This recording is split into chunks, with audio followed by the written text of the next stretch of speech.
Today we're going to discuss 15 different pairs of fragrances, so 30 fragrances in total, that I think if you own any one of them, you don't need to own the other fragrance. I'm not saying these fragrances are exactly the same in terms of their scent profile, but usually they're too similar in terms of their style or their purpose as fragrances. Meaning that if you are to get one of them, the other one is probably going to sit there in your collection and gather dust because it is too similar to something else in your collection.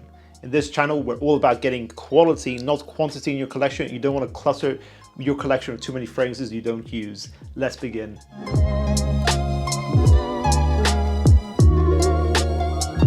Guys, I want you to know that our next release from Atrium is going to be our head turner fragrance. This fragrance is gorgeous, very loud, plum-based masculine perfumery. This fragrance is only going to be available as a pre-order. That's different to what we did before. This fragrance is not going to be available after the pre-order campaign is finished, okay? So we're doing a maximum of 500 bottles of orders through that pre-order campaign. Click on the link below and in the pinned comment to subscribe to notifications of that. It'll be the last week of October as to when we will be able to leave the pre-order campaign open, and then we're going to have a release date in November after that. First up, let's talk about Azzaro The Most Wanted. Very similar to Stronger With You, absolutely. And this is a case of actually they are very similar. I feel like it's unfair to Emporio Armani because probably the Stronger With You absolutely DNA came out first and then The Most Wanted copied it. But they're basically both loud amber-based fragrances that are sweet, sexy, mass appealing. The Most Wanted sort of focuses on a more toffee direction, whilst absolutely is a bit more complex and rich. I feel like if you want the young F-boy clubbing scent of this DNA, you go for The Most Wanted. If you want the more refined, elegant version of this DNA, you go for Stronger With You, absolutely. They're very similar in the scent profile, similar longevity and performance. You don't need to own both. And this is the issue with Stronger With You. I'll say Stronger With You is the next fragrance versus all its other copycats. So that includes fragrances like Gentleman Société. We have 1 Million Elixir, I think 1 Million Royale copies it as well. Basically, Stronger With You is like our modern day version of Invictus. You know, when Invictus came out, it had all its copycats. Stronger With You has definitely inspired the industry. Basically, a lot of evaluators in the industry are saying that, you know, it's the scent profile that's on trend, it's very popular, and every single brand is coming out with its own version of Stronger With You, which is annoying, and I think it takes away from the coolness of the original Stronger With You line. It's a shame to them, but yeah, it's popular, and everyone wants a piece of that pie, essentially. And speaking of Invictus, that'll be the next fragrance, Invictus versus Rasasi Hawas. You don't need to own both fragrances. Both bubblegum, loud, aquatic, summertime scents.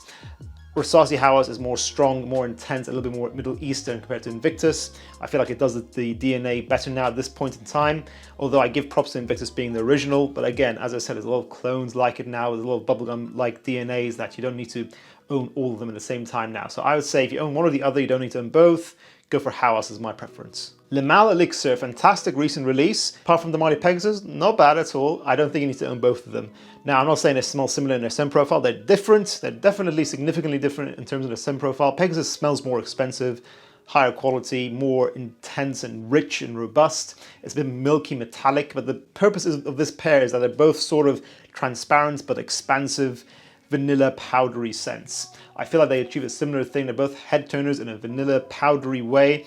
And I think if you want a more mainstream and easy, less annoying version of that DNA, go for Le Male Elixir. If you want the more expensive smelling version of that DNA, go for Pegasus. You guys may agree or disagree, but I don't think you need to own both of these. Versace Pour Homme and Chanel's original Allure Homme Sport. You don't need to own both of these. They're both soapy, clean, aquatic fragrances based around citruses.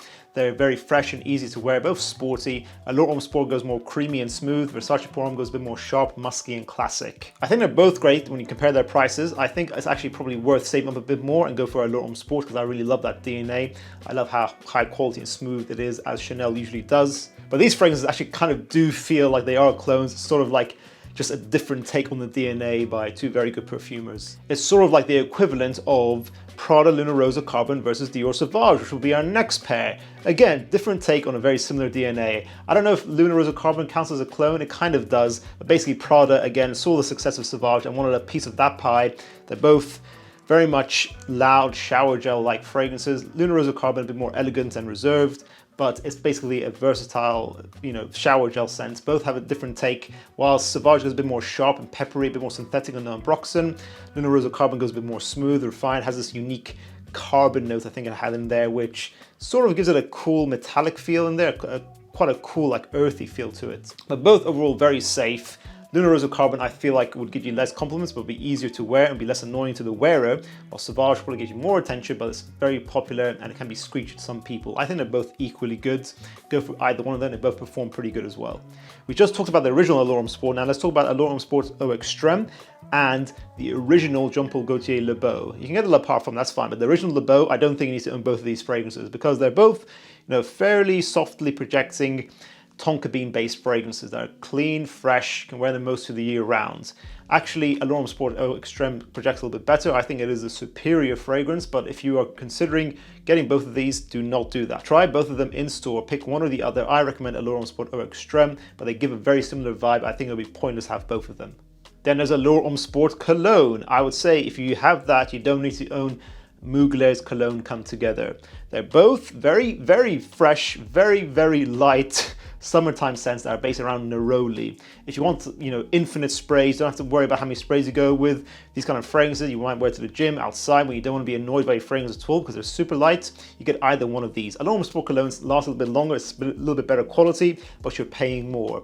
I think both of these are equally good when you consider the price tags. Just get one or the other. I think it would be pointless to have both of these. I will say, if you want a more photorealistic citrus orange note, then go for Allure Homme Sport Cologne. I think this one's going to be controversial in the video. Xerjoff Naxos and Tom Ford Tobacco Vanille. Now, they don't smell anything like each other except for the fact that they're both, expensive tobacco-based fragrances. Why have I put them in this list? You guys may agree or disagree, let us know, but I think you don't need to own both of them because it's just very pointless unless you're a millionaire. If you're a millionaire, ignore this section, but I think that they're both very much special occasion fragrances that are quite tricky to wear in general. I love Naxos, but I find it very limited into the occasions that I can wear it. I feel like they're both black tie event fragrances. They're both special occasion fragrances that are very expensive smelling and eloquent. Now, I will say, if you have one, you're probably going to struggle to wear that fragrance anyways, and I don't think you need to buy the other one and spend a lot of money. So get one or the other.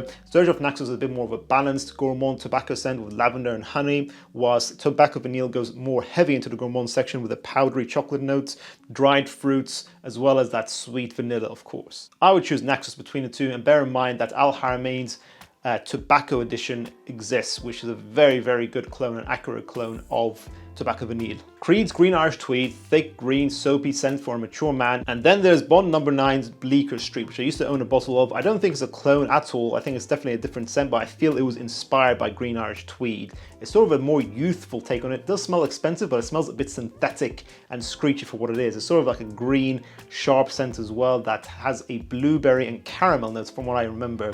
I thought the idea and the no breakdown looked cool, but I was not a fan in the end. I didn't like it. I would recommend Green Irish Tweed, but I have a similar vibe, similar price tag. Again, it's a case of where I don't want you to spend 2 times the really high price tag. Go for one or the other. Xerjoff 40 Knots, 10 out of 10 masterpiece. Dior Ombre Nuit, 10 out of 10 masterpiece. They share a very similar amber base in their scent profiles. I feel like they've shared very similar molecules to create that amber, which smells very high quality and both very smooth. Both of them are very elegant, and I think Ombre Nuit is a bit more romantic, whilst 40 Knots goes more in the luxurious feeling kind of vibe, like a man in Greece riding his yacht, for example. 40 Knots is the fragrance you go for if you want that amber base to be a bit more freshened up with the woods and the aquatics and some green notes, whilst Ombre Nuit is more for the kind of person who wants a really romantic and really enticing sensual scent that's less summery. Both of them can be worn most of the year round, actually. Both really good value for money. Both perform good. 40 Knots performs even better. It's like 12 hours. So if you want a better performer, something a bit more masculine, go for 40 Knots. A bit more fresh, go for 40 Knots as well. Ombre Nuit is for someone who likes florals. If you like rose, if you want a really elegant and really inviting scent, go for Ombre Nuit. They're both really good, but go for one or the other. I personally would have chosen 40 Knots only, but I have both of them now, actually. Oud for Greatness and Sauvage Elixir. I don't think you need to own both of these. They're not the same scent, as I said, but they're a very similar vibe, similar function. Mature, intense, masculine, spicy scents that will grab attention. They're meant for the cold weather. Oud for Greatness feels a little bit more mature, whilst Sauvage Elixir feels a little bit more rich and intense. I don't like how cloying Sauvage Elixir is, but I appreciate it's a much more affordable price than Oud for Greatness. For me, it's a tie, but I do not think you need to own both. It's a very, very similar style. I don't really see how they would differ in terms of their wearability. Maybe if you're a more mature man, go for Oud for Greatness. Whilst if you're a little bit younger, go for Sauvage Elixir. If you like to dress a little bit more casual, go for Sauvage Elixir. I feel like Oud for Greatness is for guys who wear suits often. the Tom Ford pair, Black Orchid on one side, any of them, or the Noir Eau de Parfum, the original. They're both dark fragrances to wear in the evening. They both have a lot of character, but I feel like Noir is more masculine, and actually I think easier to wear, less cloying, less intense, whilst Black Orchid has a lot of character still, but it's very intense, very rich and complex. You either love it or hate it. It's quite a polarizing scent. Again, I feel like your style is going to be one or the other. For me, I would gravitate towards Noir Eau de Parfum, and I think just pick one. I think they're both similar in their style and their wearability, cold weather, nighttime scents that are dark in their style. So one or the other in my opinion. Do you agree or disagree? Dior Homme Intense, an evening romantic iris-based fragrance versus Valentino Uomo Intense, which is discontinued in fairness, I think. But even if that's not there, go for something like Gentleman Intense by Givenchy. That might be discontinued as well. But basically any fragrance that makes you think this smells a bit like Dior Homme Intense, I say it's redundant to own both. And that's why I'm not a huge fan of the Gentleman line. You'll see it's not featured that often in this channel, just because I always feel like Dior Homme Intense did it better.